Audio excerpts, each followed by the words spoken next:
Building an AI agent seems pretty simple on paper, but as soon as you try to deploy it, use it in a real-world scenario, or hand it off to someone like a client, it becomes a lot more difficult. Now, the reason for that is that when you actually use an AI agent in the real world, you need three things. Now, that's connectivity, context, and control. You need to connect to various different data sources, and ideally you don't have to set up 100 different connections. You need to control the context that the AI agent has access to, and then most importantly, you need security and control. Who can use the AI agent? What data do different users have access to? And how do you have role-based access control based on the different privileges of people in your organization that might be using the agent? Now in this video, I'm going to show you how to fix that problem and the easiest way that I've found to create a production-ready AI agent that covers all three of these areas: connectivity, context, and control. We're going to build an AI agent that can connect to pretty much unlimited number of data sources through one unified platform, and then I'm going to show you how to use the AI agent from different tools like Claude, Cursor, really any AI assistant, or to directly build it into your own systems using something like Python or any other language. With that said, let's get started and let me walk you through a full tutorial on how to set up an AI agent that would actually work in production and that again covers those three areas that I discussed. Okay, so the way that I'm going to build this AI agent here and accomplish those tasks that I talked to you about is using a platform called CData, and specifically their ConnectAI platform. Now what this allows us to do is effectively connect an unlimited number of data sources through one unified platform. So rather than me having to go to Claude and connect to 100 different sources, like, okay, MongoDB, okay, I want Google Drive, okay, I want this, okay, I want that, we can connect everything by default in ConnectAI. Then we just connect ConnectAI to the LLM or to whatever AI tool that we're using, and it's just one sign-in, one authentication, one platform, in this case, one MCP server, that makes it a lot simpler. Now, a massive shout out to CData for sponsoring this video, but don't worry, everything I'm going to show you in this video is free, so you can follow along, try it out, and see if you like it. But again, it's a very easy way to actually make these AI agents. And at the end of the video, like I said, I'll show you how to use the AI agent from an AI tool, as well as how to connect to it from code. Okay, so first step here, what I'm going to do is just press the Get Started for Free button. I'll leave the link to this in the description. And then this is going to bring me to a new page here where I can make a new account. So let me make the account and then I'll be right back. Okay, so as you go through the account creation process, you'll be brought to a page that looks like this, where it's going to ask you some different sources that you want to connect. Now for this video, I'll just connect two sources, but obviously you can connect as many as you want. And in my case, I'm going to connect QuickBooks and I'm going to connect MongoDB. So I'm just going to select QuickBooks here. So just select that there. And then I'm also going to select MongoDB, but you'll see that there are literally hundreds of other things that you can connect, and you can also connect them later, so you don't need to fill it all out right here. Then what I'm going to do is go to the right side here and click on what it is that I actually want to integrate this tool with. So in this case, I want Claude. So I'm going to go Claude AI. You also connect Claude Code. And I want Langchain, so I'm just going to select Langchain. Again, you can find these afterwards, but I'm just selecting them now, and then I'm going to press on Complete. Now from here, I can directly connect the data sources, or I can just go directly to the dashboard, and then I can do that later. So that's what I'm going to do right now. I'm just going to the dashboard so I can quickly explain to you again kind of how this works, so you understand why we're using this before I go any further. Okay, so I just want you to understand what it is that we're actually about to do here and why this is useful before we go through it, connect the data sources, connect it to AI, all of that kind of stuff. So typically, if you want to use a lot of different data sources or tools or whatever, what you would need to do is connect them one by one to an AI tool. So let's say I want to use Claude as my LLM, right? And I want it to have access to my Google Drive and my production database and my QuickBooks and my Facebook ads. I would have to connect those as individual sources. Now, when you do that, what happens is you start overwhelming the AI model with a ton of different MCP tools, because that's typically how they're connected, and you end up using a lot more calls to these various tools, which results in more tokens and also just a little bit of confusion from the LLM. So what we're going to do here is we're essentially just going to connect one tool to our LLM. Now, that tool is going to be ConnectAI. So what our LLM can do is anytime it wants any data, it can just go through ConnectAI, where it's all stored in one unified place. So rather than going to 5, 6, 7, 10, 20 different platforms and being overwhelmed by that, it just goes to one. Now, an advantage of this is because we have all of our data in one place, we can actually get better semantic understanding and just better context feeding into the AI, because in this case, what ConnectAI will do is help kind of connect the dots and keep related data together. I'll show you what I mean later, but it allows us to also create views and kind of group specific parts of data that we want into certain sections so that if the AI is trying to query data, it doesn't need to pull it from different tools. It just gets it from one place where it's kind of already connected, hence the name. Now, another advantage of this is that we actually get lower token cost and improved accuracy. The reason for this is that normally when you have the data directly connected to an LLM, it needs to perform all of these different queries. Again, it needs to pull the data from these different sources, and it's actually searching and querying for data as well as processing it. Now, in our case, what we're going to do by using this platform is we move the data processing specifically to ConnectAI, which is designed to do that. So now if the LLM wants a specific piece of data, rather than it having to query for that, it effectively goes to ConnectAI, says, hey, I want this data. ConnectAI then handles that data processing, fetches it, and gives it to the LLM, which drastically improves the token cost, but also improves the accuracy because it just results in getting better data. So this allows the LLM to focus on the reasoning based on the data that it got, rather than having to focus on actually querying and finding the data, which again can slow it down and cost a lot of tokens. And then lastly, again, because all of the data is in one place, that means that you can handle all of the security and role-based access in one platform, so you can control who has access to what data, and it's just going through one connector. So we don't need to go change the MongoDB permissions versus changing the Facebook permissions versus changing the QuickBook permissions. You can just check some boxes, which I'm going to show you in 1 second, to determine who has access to what, change that at any point in the future, and nothing changes from the LLM side. It's still just viewing all of the data through one platform. Anyways, I know it's a lot of information, but I just want you to understand why you would even do something like this and the advantages that you have, because they're kind of hidden unless I explicitly mention them. Okay, so anyways, with that said, let's start setting it up. I'm just going to go through the tutorial now and show you how we can create the agent. Okay, so once we're in ConnectAI, we're going to go to our sources here, and we're just going to connect any data sources that we would want our model to have access to. Now, by default, it includes Postgres and MySQL. You don't need them for right now, but what I'm going to do is just add a connection, and let's start by going to MongoDB. Now, what I'm going to do is just simulate kind of building an agent that works on my company's data, DevLaunch, which has a bunch of student data like attendance data, roadmap data, mock interview data. It has like a bunch of information in the database. And a lot of times I want to be able to go to my database and say like, hey, who attended the last call? Hey, where's John at with his roadmap progress? How many mock interviews has this student done, et cetera, et cetera. So what I'm going to do is just connect this. I'm going to say DevLaunch. Okay, DB. And then in order to connect MongoDB, I'm going to follow the steps on the right-hand side here where it explains how this works. Now, I was able to connect to MongoDB here. Obviously, you can connect to any other source that you want, but in order for me to do that, I did need to add the correct IP address range so that we had that available in MongoDB. I had to make a new user, so I had a username and a password, and then I just had to fill in the details for the connection string, essentially, so that MongoDB could connect. Now you'll see that because I've connected, I can now see my different databases like DevLaunch Discord, and I have all of the different tables that are inside of here. And now I can move on to connect my next data source, which is going to be QuickBooks. So let's go here and let's go add connection, and then let's go to QuickBooks. Now, again, you can just read through here. There are literally, it says 186 different connections. So it covers pretty much anything that you want in terms of connecting the source. And again, you put it all in one place. I'm not going to walk through the process of connecting because it depends on what data source you're using. Okay, so you can see that I was able to connect QuickBooks here. Again, I just went through and used kind of this OAuth setting, and now we are good to go, and we have our two data sources connected.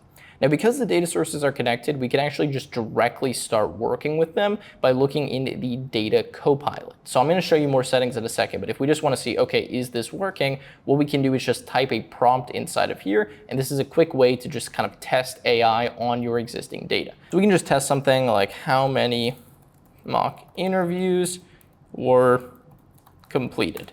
And let's just see if we can go to the table and find that information. Okay, so it took a second. You can see it gave me the result, which is 139. And then we can actually look through all of the queries that it executed in order to find that. Now let's just do another one and say how much money did we spend in the last 3 months devlaunch and just see if we can go to QuickBooks and find that data. So I just had a small hiccup because I actually was connected to the wrong devlaunch company in QuickBooks. So anyways, I fixed it, and you can see it gave me some information here saying, devlaunch just made a total of this amount of money. We'll blur some of it according to profit and loss detail report. So you can see that it is working, and now what I'm actually able to do is I can correlate data between these different sources. So I won't do it right now, but I could ask a question like, how much money have I made corresponding with the number of new students that joined, and we could see how much, for example, the value of a new student is, or how much we're spending per student, or how if we have a lot of students that correlates with a lot of expenses or more income, or you get the idea. Now anyways, that's interesting. Of course, we can use it directly inside of ConnectAI, but where it becomes more useful is when you actually connect it.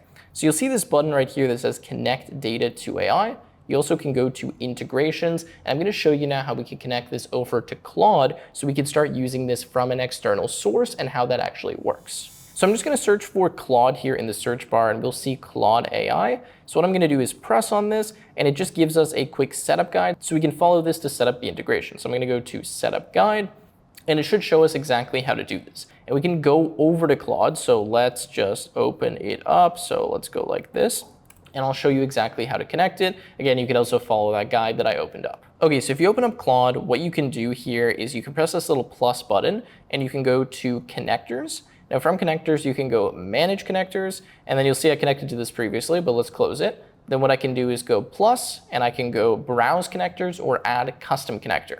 Now, if we go browse connectors, you'll see that there is a bunch of options. And what we can do is just type CData ConnectAI. You're going to see that it shows up, and then we can press on connect. So when we press on connect here, what it's going to ask us to do is sign in our browser tab, and it's going to bring us now where we can just directly sign in with our CData account. So I'm going to go ahead and press on accept, and just wait a second here, and it should authorize us back here in Claude. Okay, so it does bring us back. And then from here, we can go plus, and we should be able to see in connectors that CData is connected. And if we go back to manage connectors, we can see that we have all of the different tools here, and we can manage what tools can be used, accepted, all of that kind of stuff. Now, again, what we've done here is we've kind of moved the data layer over to ConnectAI, and then when we start messaging here, we're able to just reason on the data using whatever model we want, in this case, something like Opus 4.6. So let's give it a prompt, something like, check how many new students have joined DevLaunch and correlate that with the profit and loss value from last year. I don't know if that's going to work or if that even makes any sense, but let's just press enter and see if it's able to give us a result here. Okay, sweet. So I was actually able to do this. Now I need to blur a ton of this data because of course it's sensitive, but you can see that I kind of have a dashboard on the right side of my screen here, and you'll notice that we have kind of correlation between revenue, number of students, etc. You can see it's kind of showing up right here. And then we have a monthly breakdown on the expenses, revenue, all of that. Again, we need to blur some of these figures because I can't share all of them with you. But point is, it was able to get that data. So what I'm going to do now is go back to CData because now this is connected to Claude.